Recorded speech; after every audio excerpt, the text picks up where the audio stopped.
Welcome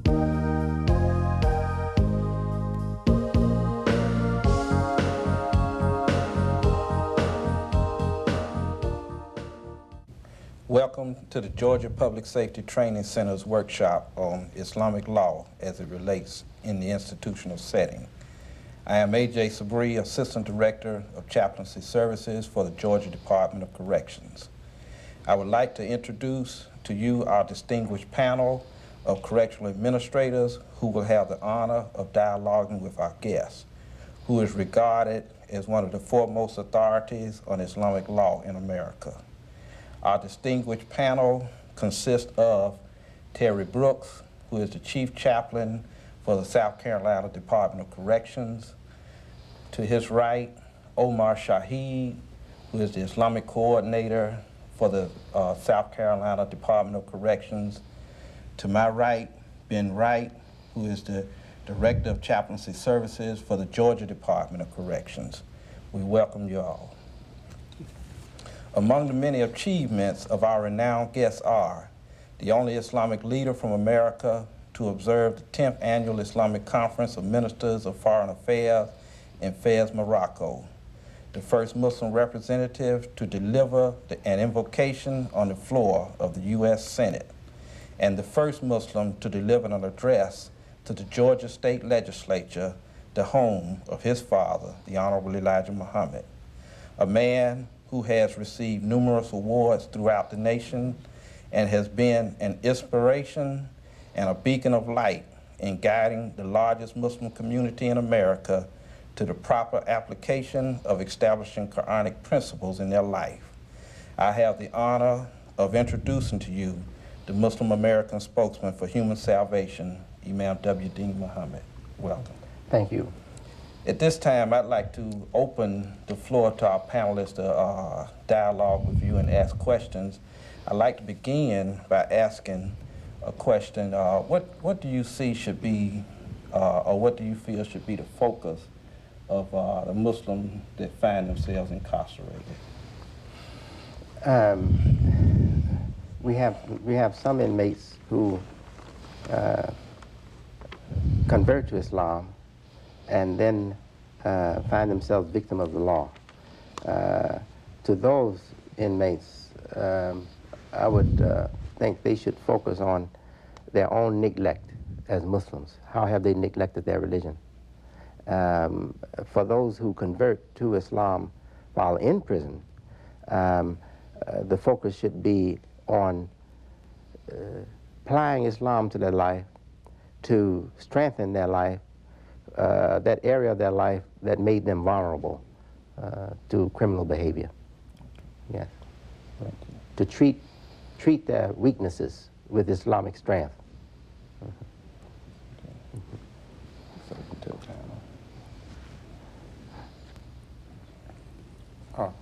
Imam Mohammed, there's been lots of change in Islam from the past 2 decades, as we've all seen. What do you foresee changes in the future? What's going to happen in Islam, do you think, in America and in our prison systems? Yeah, I would hope for the change in American society to be one of the coming of increasing numbers of Muslims from the African American or the black community who are qualified to do a better job of representing Muslims in America. More educated Muslims, Muslims that are involved in the life of our society, in business, in government. I would like to see more of that. We are happy to know that that is growing. We do have a growing membership now, a growing percentage of our people in the establishment of America. And as we see that, our future will be protected better, and we'll have better models for our community. That's what we need. We need better educated and men of greater character and women of greater character and knowledge and professional knowledge, professional skills. And also material holdings, you know. We don't want to have a community of people just depending on others for charity and welfare. We don't want that. One of my experiences in prisons is that lots of people are very religious while they're in prison, but when they leave the prison, they seem to leave the religion behind. Many Christian inmates I know are very dedicated in prison, but I see the same thing with as Muslim inmates. While they're in prison, they're dedicated, and when they come back, they're dedicated again. Yes, Chaplin, I'm aware of that. I'm aware of that. And that is a real hurt with us, too. That saddens us to know that that's the situation, because some of them, they appear to be so enthusiastic while they're in prison. And then we ask about them after their release, and we can't find them. That's very hurting. So that tells me that they took on the religion just as a relief. The religion became a way of getting some relief while in prison, you know. And they shouldn't do that. They should take their religion very seriously. But I would hope that we on the outside, our imams, our leaders, will work closer with prison administration to keep in touch with those persons while they're out and give them support.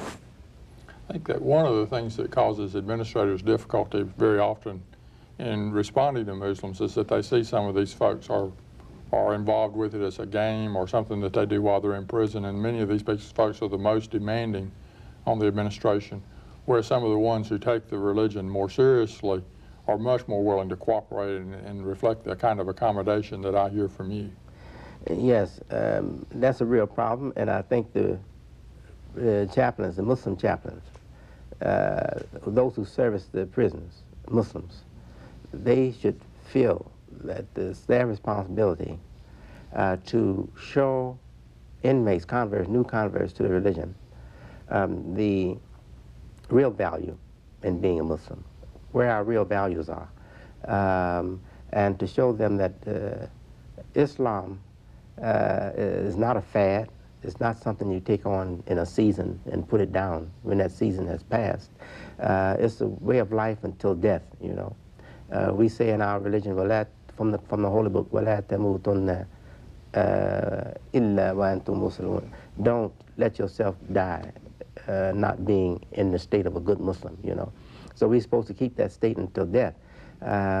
Islam, I'm convinced that it is more attractive to African American needs, more attractive to black people, when given as it is. The genuine message of Islam is more attractive to black people than the nationalistic kind of thing that excites them for a little while. Ma'am Mohammed, we have a growing concern now with female inmates converting to Islam. There's a growing interest. The interest has created another concern. That is for the men. We have the Friday prayer, the Jummah, is being held in many of the institutions for men. What would you recommend for the females? What kind of setting would you recommend for the females? Now, I've met some sisters as far back as when I was resident imam in Chicago. I'm talking about 14 years ago or more, who served the Muslim prison population in Chicago area and a few other places. If we have women that work with you, then I would say that those women should be concentrating on that area of Islamic teachings that serve the needs of mothers, mothers without husbands,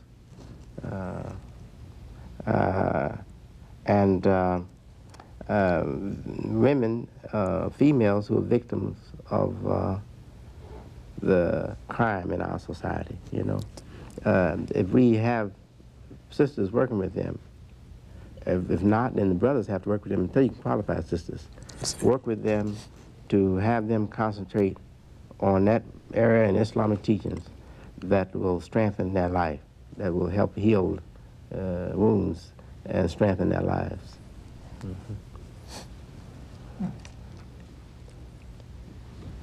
In Georgia, we have 2 or 3 orientations of Muslims, like the Lost Found Nation of Islam, the Nation of Islam, and then the worldwide Orthodox Islamic community. Could you clarify the differences here, or if there are differences? Because it does Yes. give us a different... Yes, there are real differences. I used to be, for most of my life before 19, I would say 1960, I was a firm believer, not having any questions of, about whether Elijah Muhammad's religion idea was right or wrong. I was given that message at birth, and I know it very well. The Honorable Elijah Muhammad was a qualified man. He knew how to handle the nitroglycerin that we were carrying around, and he knew how to keep us safe and secure. Without him, we're in serious trouble. So those members of the Nation of Islam who are still following that way, I want them to know that they're in serious, very serious trouble. The circumstances for us in the United States in terms of how we exist as citizens has changed. We're treated just like all other citizens. There'll always be racial prejudices in society. They're here and they're also in the old world. They're in the Middle East. Everywhere we go, we run into some racial prejudices. We never hope for a day on this earth and there'll be no racial prejudices.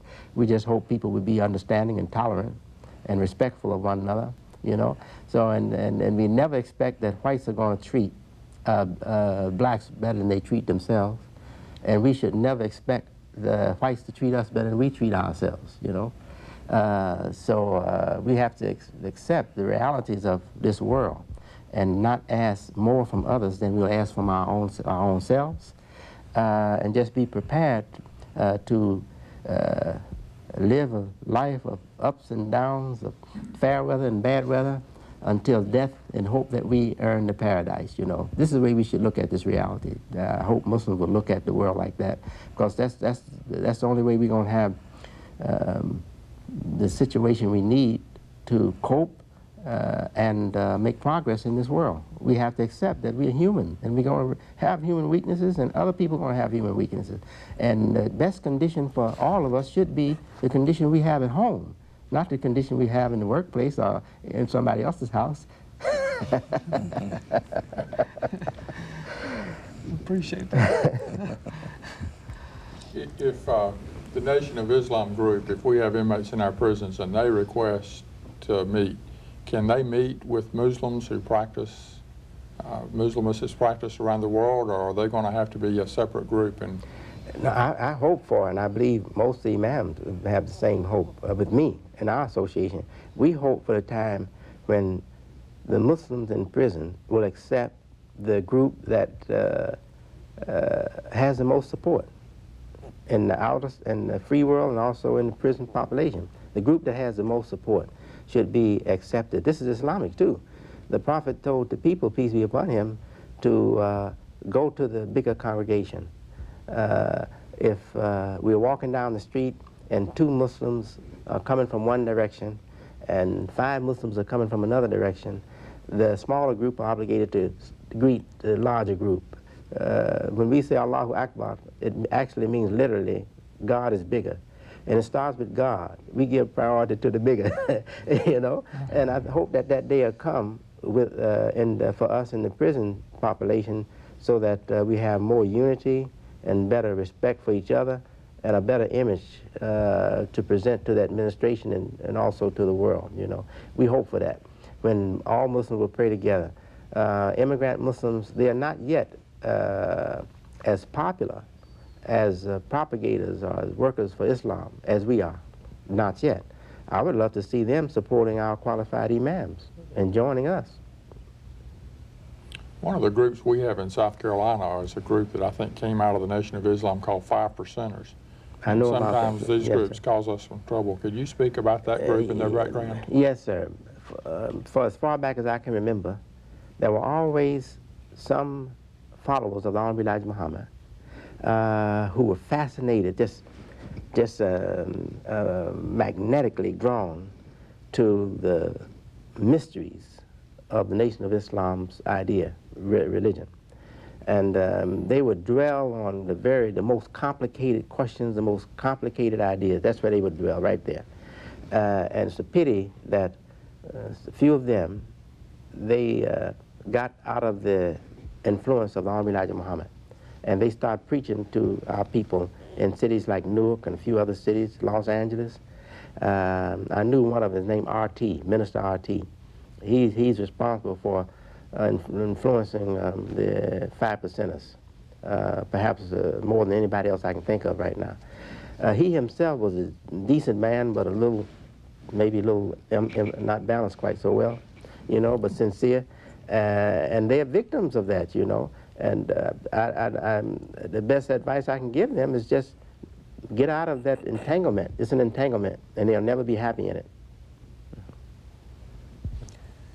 We found with persons, especially say in the South, that, and you mentioned this very well today in addressing the larger congregation, you mentioned that more persons from the outside, more imams or more persons from the outside going into the prison system. That will help because sometimes the inmate usually carries with him his frustration. He carries with him his frustration and he delivers the religion. The khutbah, the talk, is structured based on his situation, his hurt. His personal. Yes. His personal situation, I know. Would you also, in looking at this situation in terms of the dawah, then would you also encourage the masjid to find or try to search out for decent people to work with the prison department, especially inmates that may have come out and they're doing better, and at the same time try to find some way to accommodate them and also compensate those persons. Yes, we have to realize that some of them are very innocent, very sincere. What I mean innocent, they're sincere about representing Islam. They want to represent Islam, and they want to represent Islam in the right way. But I don't think that their own personal difficulties, the difficulty they're having for themselves as individuals, will permit them to really be conscious of the need to regard Islam as it should be regarded, based on what's in the Quran and what's in the life of Muhammad the Prophet, peace be on him. You see, so they won't be in a situation to even think of appreciating that. So that's where your responsibility you should go there and understand the needs and build upon what's solid and healthy in that person. Yes, sir. But win their friendship and let them know that they're missing a big portion of Islam that will fill the void and emptiness in them and bring much more happiness to them. So you have to try to reach them. Now let me add one thing to something we constantly go back and refer to the era of the Nation of Islam, those followers of the Honorable Elijah Muhammad, their discipline, their respect for the law. And when we go back to talk about correction, a person will always go back to that period of time and say, well, I remember when the Muslims were disciplined, they were striving, they were very progressive. We've seen, especially in South Carolina, a situation where the more Arabism had come to the department. And when we were going through the transition, when we were evolving, then many sought to just kind of go on and pick up what they thought was Islam, but they picked up more of the dress, more of the, I would say, of the culture. Now, for the time that I've been working with the department, I will say this, that we had a separated situation where those ones who would call themselves Sunni, those ones who would call themselves American Muslim Mission, we blended now to be Muslims, or we meet together and we have our services, the Jum'ahs together, we have our prayers together, we have our discussions together. Now we see that the kind of sensitivity that you have been focusing on and bringing us toward for the last years that you've been in office, the last 16, 17 years, it's beginning to bring a new mind and a new kind of inmate. And we see that same kind of respect also for the authority, but also we see a sense of responsibility being taken on now by the inmates. So some people will attribute to us, or to your leadership, or to the Muslim community, that we sort of went downhill, okay? But that was because the media, many Muslims were picking up theirs from the media and reading sources, different sources. But now, since we've been able to concentrate better, I guess we learned better. We are concentrating better. We see a different kind of inmate evolving today. Whereas before they used to take the garment, they used to take the Quran and they would use it to hide contraband in. But now there's a different respect coming in time. I think we're going to see a different kind of inmate coming from the population. Well, thank you. I'm happy to hear that, and I believe that, I know that you would be able to overcome whatever setback we've had as long as you remain constant yourself. And I know you're a person that have a record for being very constant, you know. Your character and everything is very constant, and I love you and appreciate you so much for that. Thank you, sir.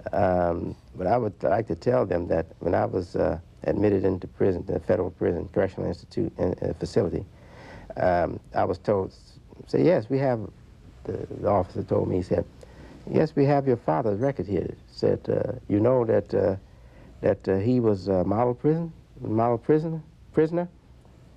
I said, yes, I am aware of that. I said, he told us. But a lot of the Muslims, they don't know that the Honorable Elijah Muhammad, he thought he was the prophet of God, the messenger of God, he called himself. But when he went to prison, he respected the authority there. And he was seen as an obedient model prisoner. He was